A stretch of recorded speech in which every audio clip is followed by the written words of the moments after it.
Bonjour, la presse dans tous les États, une revue de presse de Yanas TV. Aujourd'hui, nous partons au Kenya qui a vécu un attentat sanglant en passant par l'Algérie qui vit une lutte de pouvoir sans précédent. Mais tout d'abord, nous allons dans une école égyptienne du moins surprenante. L'armée du général Sisi, qui contrôle les institutions du pays, les médias, la justice, occupe également les écoles où les soldats enseignent probablement la soumission aux ordres ou la propagande.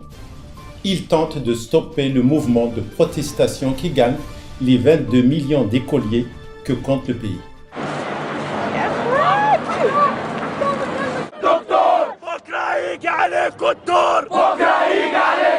Depuis le 3 juillet dernier, la junte militaire occupe le pouvoir en Égypte après l'emprisonnement du président élu Mohamed Morsi dans la plus vieille civilisation du monde. Le coup d'État soutenu ouvertement ou à demi-mot par Washington et Bruxelles devait, selon les investigateurs, ramener l'ordre et mettre fin au mécontentement de la rue. Il n'en est rien, les mouvements de contestation se multiplient et ce, malgré l'interdiction formelle. C'est la première fois que des manifestations nocturnes s'organisent pour défier la loi martiale et le couvre-feu mis en place. Face à cette impasse, l'armée a fait de la pédagogie dans les écoles lors de la rentrée scolaire. Ce ne sont plus les directeurs d'école qui s'adressent à leurs élèves, mais bien des soldats. Une manière de marquer leur présence et impressionner l'opinion publique. Surtout que la protestation a gagné toutes les universités et des écoles dès la rentrée. Ceci pour refuser la présence policière et en soutien à la légitimité et au retour des institutions élues.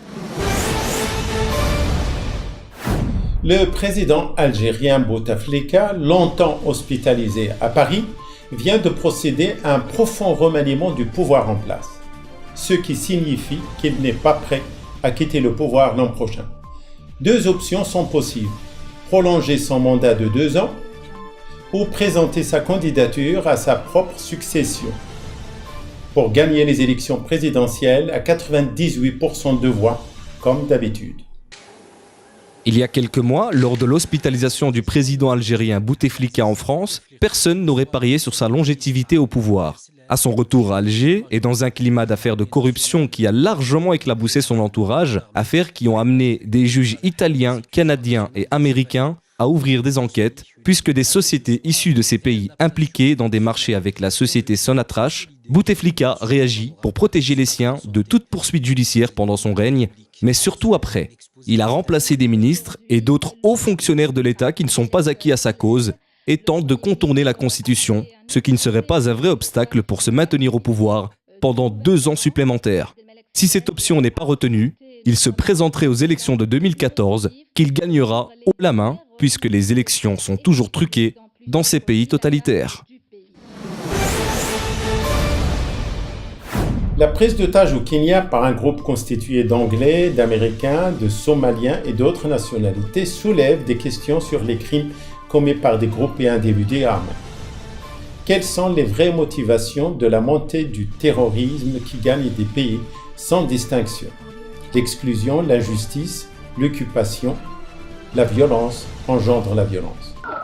La presse internationale a largement couvert la prise d'otage au Kenya, qui a fait une 60aine de victimes civiles, 6 agents de sécurité et 5 terroristes tués, selon le président kényan.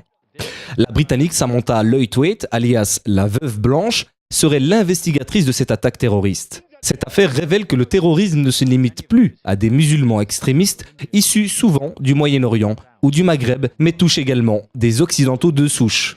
En effet, les preneurs d'otages du Kenya sont issus notamment d'Angleterre et des États-Unis. Il est clair que la politique antiterrorisme appliquée jusqu'ici en Occident ne semble pas porter ses fruits. Merci d'avoir suivi ce nouveau numéro de La presse dans tous ses états. Je vous donne rendez-vous pour la prochaine édition sur Yanas TV.